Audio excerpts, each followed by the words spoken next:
Olá para todas e para todos, espero que vocês estejam bem. Vamos continuar as nossas aulas de Sol 552.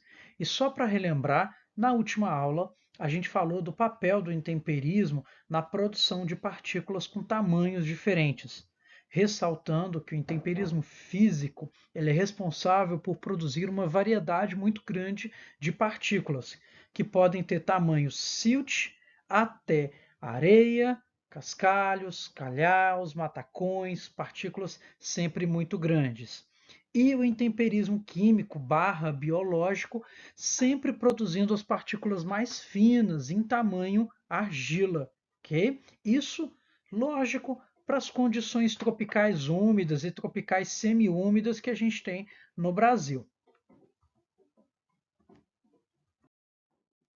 Se a gente pegar todas essas partículas de tamanho silt, areia, cascalho, calhau, matacão, produzidas pelo intemperismo físico, nós podemos chamá-las grosseiramente de fração grossa. Essa fração grossa ela é composta pelos minerais primários, ou seja, aqueles minerais que a gente pode encontrar nas rochas. Esses minerais eles podem ser de diferentes fases. Podem ser piroxênios, olivinas, anfibólios, feldspatos, biotitas, moscovitas e de uma outra grande infinidade que a gente pode encontrar em diferentes rochas ígneas, metamórficas e sedimentares. Só que em condições tropicais úmidas, é muito comum que a maioria desses minerais seja destruída pelo intemperismo e já não sejam mais encontradas na fração grossa, sendo então a fração grossa restrita àqueles minerais que nós chamamos de minerais primários altamente resistentes ao intemperismo. Esses minerais são minerais que têm uma grande, como seu próprio nome diz, uma grande resistência a serem intemperizados. E mesmo em sedimentos ou solos que passaram por um processo muito profundo e longo de intemperismo, ainda serão encontrados. A maioria desses minerais acabam sendo dentro desses exemplos que eu estou colocando aqui, como quartzo, zircão, ilmenita e magnetita, sendo esses então os mais comuns. Eu gosto muito de usar um exemplo sobre uma caixa de bombom, que você pensa que quando a gente compra uma caixa de bombom, ela tem vários bombons de diferentes marcas ali dentro, né? Só que na medida que a gente vai comendo esses bombons, sempre tem aqueles que nós preferimos mais e tem aqueles que a gente pretere, né? Muito comum, o pessoal não gosta muito de bombom Caribe. Então, quando você compra a caixa, ele vem ali uns três ou quatro e estão diluídos em vários outros bombons.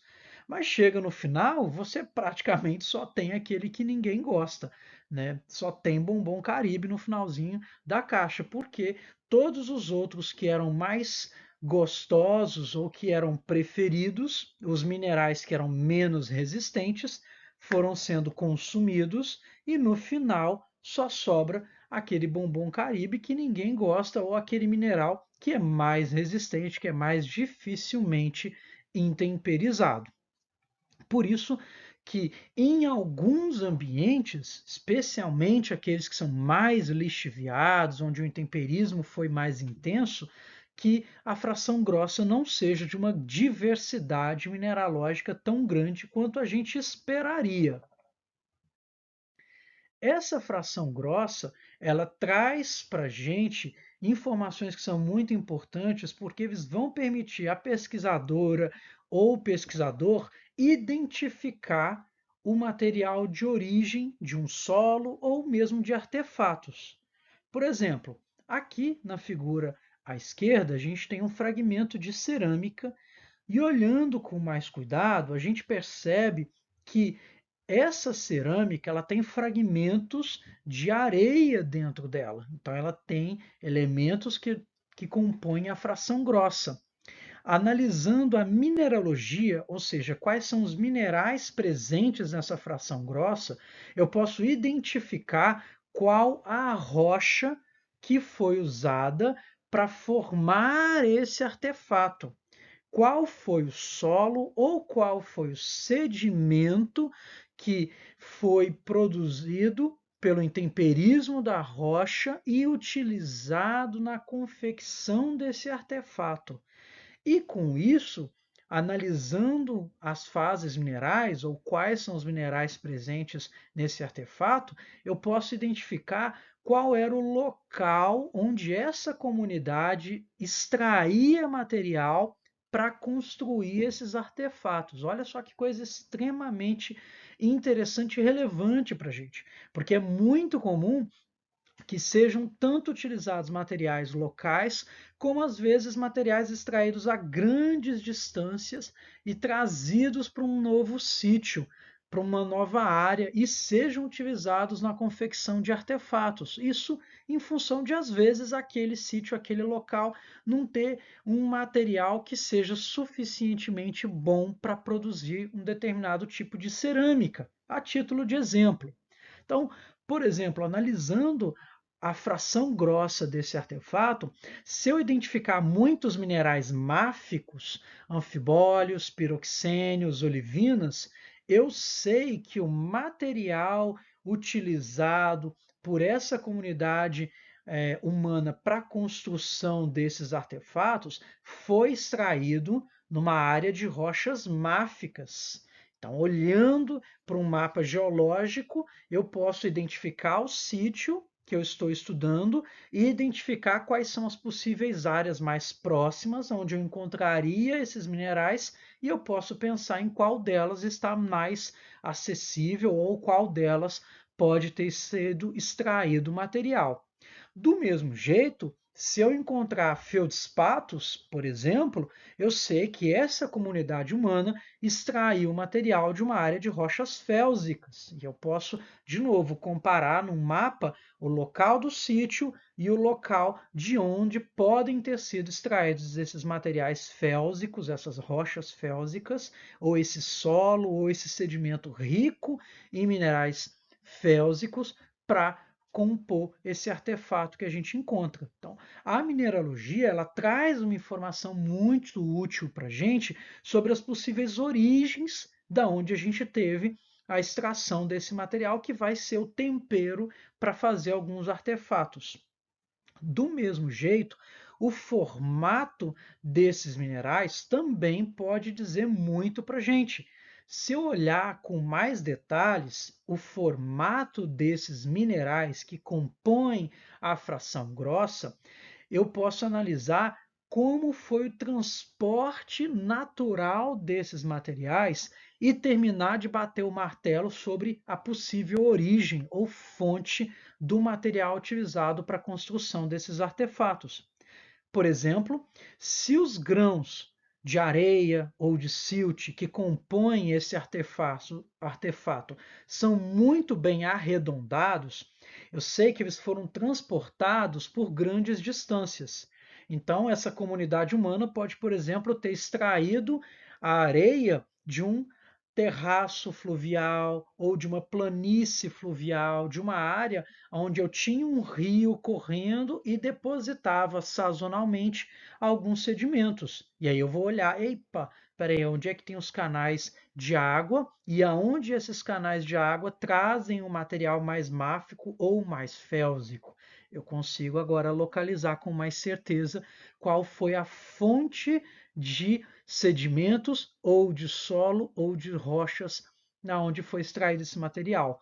Do mesmo jeito, se os grãos que compõem essa fração grossa são mais arestados, eu sei que essa comunidade humana que construiu esses artefatos, ela já extraiu os materiais in situ, ou seja, ela ia atrás da rocha e quebrava aqueles materiais para trazer até o ponto aonde era confeccionada essa cerâmica, né? Ou até mesmo no próprio sítio, mas eu sei que esse material ele não foi transportado, por exemplo, pelo vento, ou pela água das chuvas, ou pelos rios. Era um material extraído in situ, escavado pela comunidade humana. Olha só que interessante. Então, traz muita informação.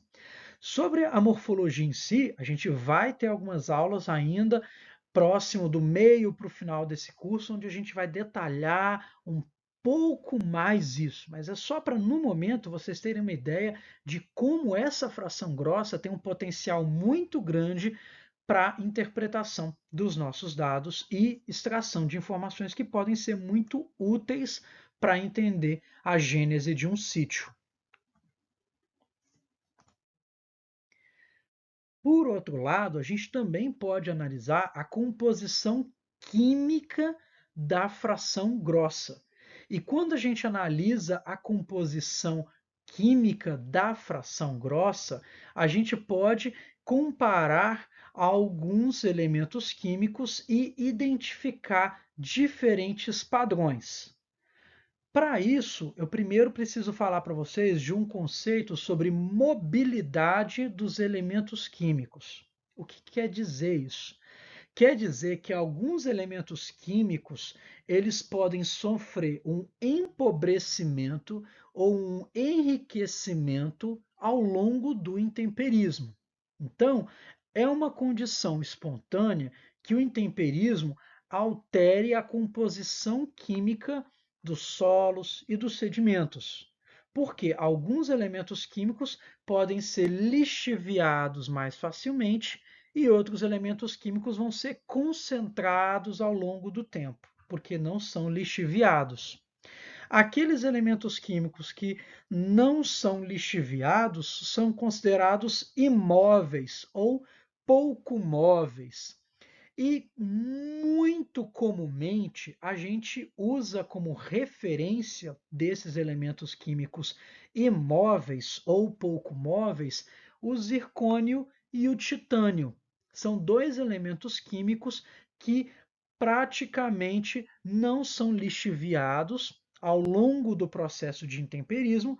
Então, o teor de zircônio e titânio num solo ou num sedimento, mesmo quando muito intemperizado, ele reflete bastante o material parental, ou seja, qual foi a rocha, qual foi a fonte de materiais utilizados para construir, para fazer aqueles artefatos. E aí, muito mais importante do que propriamente dita o teor absoluto, ali, a concentração desse elemento químico no solo, é a razão entre elementos químicos. E aí, por isso, é muito comum que a gente calcule a razão entre dois elementos químicos de baixa mobilidade ou imóveis. E é muito comum de usar uma razão que a gente chama de razão zircônio-titânio. E avaliando essa razão zircônio-titânio em diferentes concentrações e diferentes profundidades, eu posso avaliar se, por exemplo, eu tenho um perfil de solo no sítio e cerâmicas em diferentes profundidades. Né? Imaginem só a partir desse gráfico aqui, que eu tenho a profundidade zero, a superfície do solo, e tenho aqui até a profundidade próxima de 1 metro. E cada pontinho azul é uma profundidade específica onde eu encontrei cerâmica e eu analisei a composição química da fração grossa dessa cerâmica.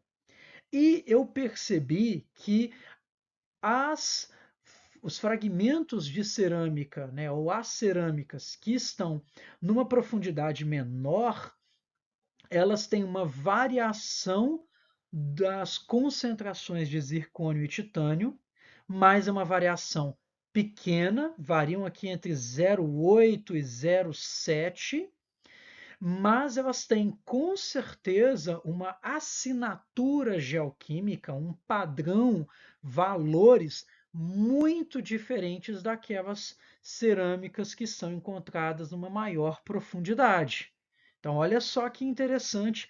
Eu vejo que aqui aproximadamente a 40, 45 centímetros de profundidade, eu tenho cerâmicas com uma composição química completamente diferente das cerâmicas que estão em uma profundidade menor. Isso traz para mim uma série de hipóteses que podem ser testadas.